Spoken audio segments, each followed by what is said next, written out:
ನಮಸ್ಕಾರ ವೀಕ್ಷಕರೇ, ಆರ್ ನ್ಯೂಸ್ಗೆ ಸ್ವಾಗತ. ನಾನು ಪರ್ವೇಜ್. ಶ್ರೀಪತಿ ನಗರ ವಾರ್ಡ್ ನಂಬರ್ 22ರಲ್ಲಿ ಸುಮಾರು 14 ದಿನದಿಂದ ಕಾಮಗಾರಿ ಚಾಲ್ತಿಯಲ್ಲಿ ಇರುವುದರಿಂದ ಅಲ್ಲಿಯ ಸಾರ್ವಜನಿಕರಿಗೆ ನೀರು ಪೂರೈಕೆ ಸಮಸ್ಯೆ ಆಗುತ್ತಿದೆ.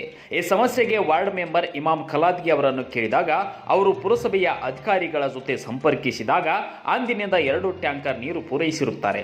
ಇದು ಶ್ರೀಪತಿ ನಗರದ ಸಾರ್ವಜನಿಕರಿಗೆ ತೊಂದರೆ ಉಂಟಾಗಿ ಇಮಾಮ್ ಖಲಾದ್ಗಿ ಅವರು ತಾವು ಕೆಲಸ ಮಾಡುತ್ತಿರುವ ಮಾಲೀಕರ ಟ್ಯಾಂಕರ್ಗಳಿಂದ ಸ್ವತಃ ಡೀಸೆಲ್ ಖರ್ಚು ಮಾಡಿಕೊಂಡು ಶ್ರೀಪತಿ ನಗರದ ಸಾರ್ವಜನಿಕರಿಗೆ ತೊಂದರೆಯಾಗಬಾರದೆಂದು ತಿಳಿದುಕೊಂಡು ಕಳೆದ 3 ದಿನದಿಂದ 14,000 ಲೀಟರ್ ಟ್ಯಾಂಕರ್ನಿಂದ ನೀರು ಪೂರೈಸಿರುತ್ತಾರೆ.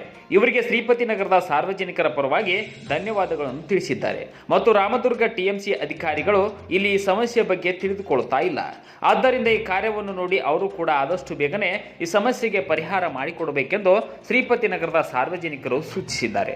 ಇನ್ನು ಒಂದು ವೇಳೆ ಟಿಎಂಸಿ ಅಧಿಕಾರಿಗಳು ಈ ಸಮಸ್ಯೆಗೆ ತ್ವರಿತವಾಗಿ ಪರಿಹಾರ ಕೊಡದಿದ್ದರೆ ಇಲ್ಲಿ ನಡೆಯುವ ಕಾಮಗಾರಿಯನ್ನು ಶ್ರೀಪತಿ ನಗರದ ಸಾರ್ವಜನಿಕರು ನಿಲ್ಲಿಸಬೇಕಾಗುತ್ತದೆ ಎಂದು ಆಕ್ರೋಶ ವ್ಯಕ್ತಪಡಿಸಿದ್ದಾರೆ. ಇನ್ನು ಪುರಸಭೆಯ ಸದಸ್ಯನ ಮಾತು ಕೇಳುತ್ತಿಲ್ಲ.